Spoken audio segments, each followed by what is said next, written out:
पहाड़ी के दामन में इबादत किया करते थे। जब आपने ये फरमाने आली सुना, क्योंकि गौसे पाक ने जब ये फरमाया तो पूरी दुनिया के औलिया तक उनकी आवाज़ पहुंची बग़ैर किसी सेटेलाइट के। आजकल तो लाइव सिस्टम है ना, आजकल तो हम आवाज़ वैसे ही पहुंचा सकते हैं, इस छोटे से डिवाइस के ज़रिए पूरी दुनिया में हम अपना आवाज़ पहुंचा सकते हैं। लेकिन गौसे पाक के दौर में ये सारी टेक्नोलॉजी नहीं थी, रूहानी पावर थी। तो गौसे पाक की आवाज़ को पूरी दुनिया के औलिया ने, जो जहाँ था, जिस जंगल में था, जिन पहाड़ों में, तो सब ने सुना। तो जब इन्होंने सुना ख्वाजा गरीब नवाज़ ने, तो आपने सर झुका लिया और फरमाया बल कदमा का अला रअसी व ऐनी, बल्कि आपके कदम मेरे सर और मेरी आँखों पर भी। बारगाह रिसालत में ख्वाजा मोइनुद्दीन अजमेरी रहमतुल्लाह अलैह के मर्तबे का अंदाज़ा इस बात से लगाया जा सकता है कि जब आप मदीना शरीफ हाजिर हुए तो नहायत अदब व एहतराम से गुम्बद खज़रा सुनहरी जालियों पे हाज़िरी दी। अर्ज़ किया अस्सलातु वस्सलामु अलैका या सय्यदल मुरसलीन व ख़ातमन नबीय्यीन। तो इस पर रोज़ा अक़दस से आवाज़ आई, अंदर से आवाज़ आई व अलैकुमुस्सलाम या कुतुबल मशाइख़। नीज़ सैयदना ख्वाजा गरीब नवाज़ को हिंद की सुल्तानी भी बारगाह रिसालत से ही नसीब मिली, अता हुई। जब मदीने की हाज़िरी का मौका मिला आपको, तो हुजूर की तरफ से ये बशारत मिली कि ए मोइनुद्दीन, तू हमारे दीन का मोइन है, यानी मददगार है, तुझे हिंदुस्तान की विलायत अता की। अजमेर जा, तेरे वजूद से बेदीनी दूर होगी और इस्लाम रौनक पजीर होगा। आप ये खुशखबरी सुनने के बाद, बशारत सुनने के बाद हिंद रवाना हुए और समरकंद, बुखारा, बगदाद शरीफ, निशापुर, तबरेज़, ओश, अस्फहान, सब्ज़वार, खुरासान, खिरकान, इस्तराबाद, बलख, गज़नी वगैरह से होते हुए हिंद के शहर अजमेर, यानी सूबा राजस्थान है इंडिया का, वहाँ पहुँचे। तो इस पूरे सफ़र में आपने सैकड़ों औलिया से और अकाबरीन से मुलाकातें की।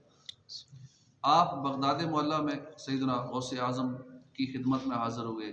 5 माह तक बारगाह गौसिया से भी इक्तिसाब फैज़ किया। तबरेज़ में शेख बदरुद्दीन अबू सईद तबरेज़ी की बारगाह में इल्म की मीरास हासिल की। अस्फ़हान में शेख महमूद अस्फ़हानी के पास हाज़िर हुए। खिरकान में शेख अबू सईद अबुल खैर और ख्वाजा अबुल हसन खिरकानी के मज़ारात पर हाज़िरी दी। इस्तराबाद में हज़रत अल्लामा शेख नासरुद्दीन इस्तराबादी से कस्बे फैज़ किया। हरात में शेखुल इस्लाम इमाम अब्दुल्ला अंसारी के मज़ार की ज़ियारत की और बलख में शेख अहमद खज़रविया रहमतुल्लाह अलैह की खानकाह में क़याम फरमाया। तो इसी सफ़र में आपने दाता गंज बख्श सैयद अली हजवेरी रहमतुल्लाह अलैह के मज़ार अक़दस पर न सिर्फ हाज़िरी दी, बाकायदा 40 दिन मुराक़बा किया और सैयदना दाता गंज बख्श का खुसूसी फैज़ हासिल किया। और जब वहाँ से रुखसत हुए, 40 दिन पूरे करके रुखसत हुए, तो आपने ये शेर कहा, गंज बख्शे फैज़ आलम मज़हरे नूरे खुदा। वहाँ आज भी लिखा हुआ है कि नाकिसारा पीरे कामिल, कामिलारा रहनुमा। तो अगर अल्लाह वालों के हालात ज़िंदगी का मुशाहिदा किया जाए तो यही बात सामने आती है कि उनकी ज़िंदगी के मामूलात, रोज़मर्रा की आदात, अहकामात रब्बे दुल जलाल, सुन्नत रसूल बेमिसाल के ऐन मुताबिक होती है। ख्वाजा गरीब नवाज़ की सारी ज़िंदगी इसी का मज़र है। ख्वाजा गरीब नवाज़ का मामूल था कि आप सारी रात इबादत में मसरूफ़ रहते थे, हत्ता कि इशा के वज़ू से नमाज फ़जर अदा करते थे। तिलावत कुरान से इतना शगफ़ था कि दिन में 2 कुरान पाक ख़त्म फरमा लें। दौरान सफ़र भी कुरान की तिलावत करते रहते। दीगर बुजुर्गान दीन और औलियाए कामिलीन की तरह आप भी ज़्यादा से ज़्यादा इबादत इलाही बजा लाने की खातिर बहुत ही कम खाना तनावल फरमाते, ताकि खाने की कसरत की वजह से सुस्ती, नींद या गुनूदगी इबादत में रुकावट का बायस न बने। चुनांचे आपके बारे में मनकूल है कि 7 रोज़ बाद 2-2.5 तोला वज़न के बराबर रोटी, वो भी पानी में भिगो के खा लेते थे। 7 दिन के बाद वो भी 2-2.5 तोले, तोला कितना होता है, 1 तोला सोना इतना सा बनता है, तो इतनी सी रोटी थोड़ी सी, वो भी पानी में भिगो के खा लेते थे। अल्लाह वालों की शान है कि वो ज़ाहिरी ज़ेब व आराइश की बजाय बातिन की सफाई पर जोर देते हैं। ख्वाजा गरीब नवाज़ के लिबास मुबारक में भी इंतहाई सादगी थी। आपका लिबास सिर्फ 2 चादरों पर होता था और उसमें भी कई पेवन लगे होते थे। गोया के लिबास से भी सुन्नत मुस्तफ़ा से बेपनाह मोहब्बत की झलक दिखाई देती थी। नीज़ पेवन लगाने में भी इतनी सादगी इख्तियार करते कि जिस रंग का कपड़ा मुयसर आता उसी को शर्फ बख्श देते। ये नहीं कि कपड़ा अगर वाइट है तो सफ़ेद पेवन लगाना है, या जिस रंग का कपड़ा है उसी रंग का लगाना है ताकि पता नहीं चले। जो रंग मिल गया, जिस रंग के कपड़ा नज़र आ गया वही लगा ले। कई पेवन लगे होते रंग बिरंगे। आप अपने पड़ोसियों का बहुत ख्याल रखते थे, खबरगिरी फरमाते थे। कोई पड़ोसी इंतकाल कर जाता उसके जनाजे में शिरकत करते थे। तदफीन के बाद जब लोग वापस आ जाते, आप तनहा उसकी कब्र के पास तशरीफ़ फरमा होकर उसके लिए मग़फ़िरत की दुआ करते थे। अहले खाना को सब्र की तलकीन करते थे, अहले खाना को तसल्ली देते थे। आपके दस्ते अक़दम पर 90 लाख गैर मुस्लिम मुशर्रफ व इस्लाम हुए। आप बड़े ही नरम दिल थे, मुतहम्मिल मजाज थे, संजीदा तबीयत के मालिक थे। कभी गुस्सा आता तो सिर्फ दीनी हमियत की वजह से, दीनी गैरत की वजह से गुस्सा आता। ज़ाती तौर पर अगर कोई सख्त बात कह भी देता तो आप गुस्सा नहीं करते थे, हुस्न अखलाक से पेश आते थे। और आपने दूसरों की नाजेबा बातें ऐसे जैसे सुनी नहीं, ऐसे मालूम होता। ख्वाजा गरीब नवाज़ पर खौफ खुदा इतना गालिब रहता कि आप कांपते रहते थे, अल्लाह के डर से हर वक्त कांपते रहते, गिरिया उजारी करते, हल्के खुदा को खौफ खुदा की तलकीन करते हुए इरशाद फरमाया करते हैं, लोगों अगर तुम ज़ेरे खाक सोए हुए लोगों का हाल जान लो तो तुम्हारे खौफ के खड़े खड़े पिघल जाओ।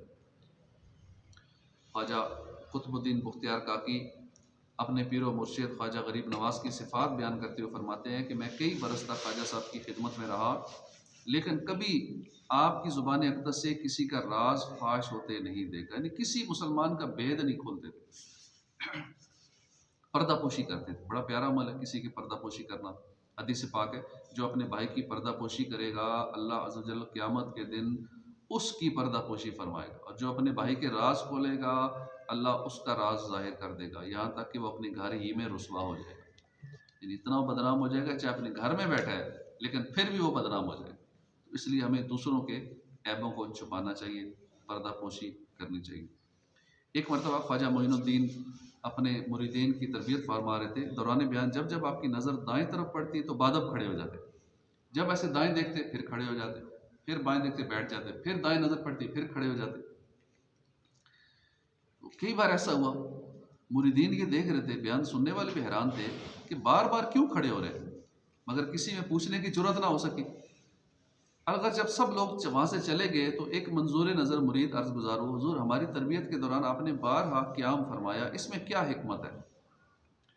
तो आपने फरमाया कि इस तरफ पीरो मुर्शिद शेख उस्मान हारूनी का मज़ार मुबारक है, जब भी मैं इस तरफ रुख करता था तो मज़ार क्योंकि इस तरफ है तो मैं फ़ौरन मज़ार के अदब में खड़ा हो जाता था, उठ जाता था।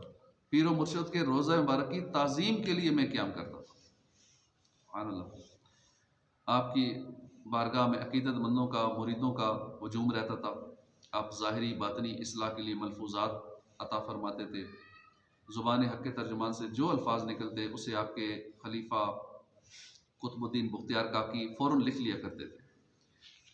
उनमें से चंद एक मदनी फूल ये हैं। आप फरमाते हैं, जो बंदा रात को बातहारत सोता है, यानी वज़ू करके सोता है, तो फरिश्ते गवाह रहते हैं और सुबह अल्लाह से अर्ज़ करते हैं कि अल्लाह इसे बख्श दे, ये बातहारत सोया था। जो रोज़ाना बावज़ू सोने का मामूल बनाता है, फरिश्ते अल्लाह की बारगाह में जाकर उसकी सिफारिश करते हैं, या अल्लाह इसको बख्श दे। नमाज एक राज की बात है, जो बंदा अपने परवरदिगार से कहता है, चुनांचे हदीस पाक में आया है कि नमाज पढ़ने वाला अपने परवरदिगार से राज की बात कहता है। जो शख्स झूठी कसम खाता है वो अपने घर को वीरान करता है और उसके घर से खैर व बरकत उठ जाती है। मुसीबत ज़दा लोगों की फरियाद सुनना और उनका साथ देना, हाजतमंदों की हाजत रवाई करना, भूखों को खाना खिलाना, असीरों को कैद से छुड़ाना, ये बातें अल्लाह के नज़दीक बड़ा मर्तबा रखती हैं। नेकों की सोबत नेक काम से बेहतर और बुरे लोगों की सोबत बदी करने से भी बदतर है। बदबख्ती की अलामत यह है कि इंसान गुनाह करने के बावजूद भी अल्लाह की बारगाह में ख़ुद को मकबूल समझे। खुदा का दोस्त वो है जिसमें ये 3 खूबियाँ हों: सखावत दरिया जैसी, शफ़क़त आफ़ताब की तरह और तवाज़ो ज़मीन की मानद। आपकी बेशुमार करामात हैं। एक बार अजमेर शरीफ के हाकिम ने किसी शख्स को बेगुनाह सूली पे चढ़ा दिया। उसकी माँ को कहला भेजा कि अपने बेटे की लाश ले जाए। अब दुखियारी माँ गम से निढाल होकर रोती हुई ख्वाजा साहब की बारगाह में हाजिर हुई। फरियाद करने लगी कि आप मेरा सहारा छिन गया, मेरा घर उजड़ गया, मेरा एक ही बेटा था, हाकिम ने उसे बेकसूर सूले पर चढ़ा दिया। ये सुनकर आप जलाल में आ गए। फरमाया मुझे उसकी लाश के पास ले चलो। जो ही आप लाश के करीब पहुंचे तो इशारा करके फरमाया, ए मकतूल, अगर हाकिम वक्त ने तुझे बेकसूर सूली दी है तो अल्लाह के हुक्म से उठ खड़ा हो। लाश में हरकत पैदा हुई, देखते देखते वो जिंदा हो गए। सैयदना मुख्तियार काकी फरमाते हैं कि सैयदना ख्वाजा गरीब नवाज अपने एक मुरीद के जनाजे में तशरीफ ले गए। नमाज जनाजा पढ़ाकर अपने दस्ते मुबारक से कब्र में उतारा। तदफीन के बाद सब लोग चले गए, मगर ख्वाजा साहब कब्र के पास तशरीफ फरमा रहे। अचानक आप गमगीन हो गए। कुछ देर के बाद आपकी ज़ुबान पर अल्हम्दुलिल्लाह रब्बिल आलमीन जारी हुआ। आप मुतमईन हो गए। मेरे इस्तिफ़सार पर फरमाया, इसके पास अजाब के फरिश्ते आ गए थे जिसकी वजह से मैं परेशान हो गया। इतने में मेरे मुर्शिद ग्रामी सैयदना ख्वाजा हारून उस्मान हारूनी तशरीफ़ लाए और फरिश्तों से कहा, ये बंदा मेरे मुरीद मोइनुद्दीन का मुरीद है, इसको छोड़ दो। फरिश्तों ने कहा, यह बहुत ही गुनाहगार शख्स था। यकचा गैब से आवाज़ आई, फरिश्तों, हमने उस्मान हारून के सदके मोइनुद्दीन चिश्ती के मुरीद को बख्श दिया। ख्वाजा गरीब नवाज के चंद मुरीद एक बार अजमेर के मशहूर तालाब अना सागर पर गुस्ल करने गए तो गैर मुस्लिमों ने शोर मचा दिया कि मुसलमान हमारे पानी से गुस्ल कर रहे हैं, हमारा पानी नापाक कर देंगे। चुनाचे वो हजरात लौटे और सारा माजरा ख्वाजा साहब की खिदमत में अर्ज कर दिया। आपने एक खादम को छागल यानी पानी का एक मिट्टी का बर्तन देकर भेजा।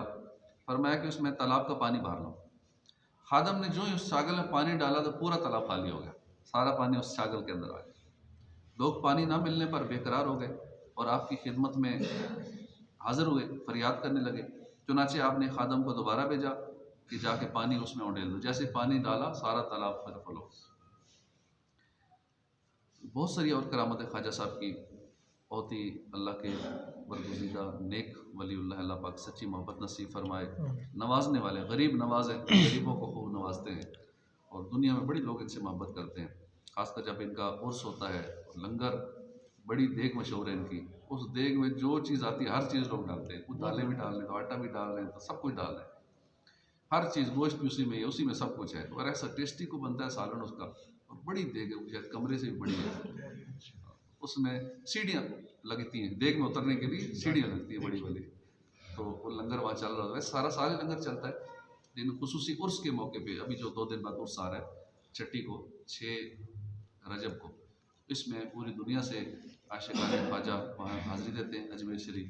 तो हम भी इंशाल्लाह यहाँ ख़त्म का एहतमाम करेंगे, महफ़िल का एहतमाम करेंगे, लंगर ख्वाजा भी होगा इंशाल्लाह। अल्लाह पाक हमें औलिया की मोहब्बत नसीब फरमाए।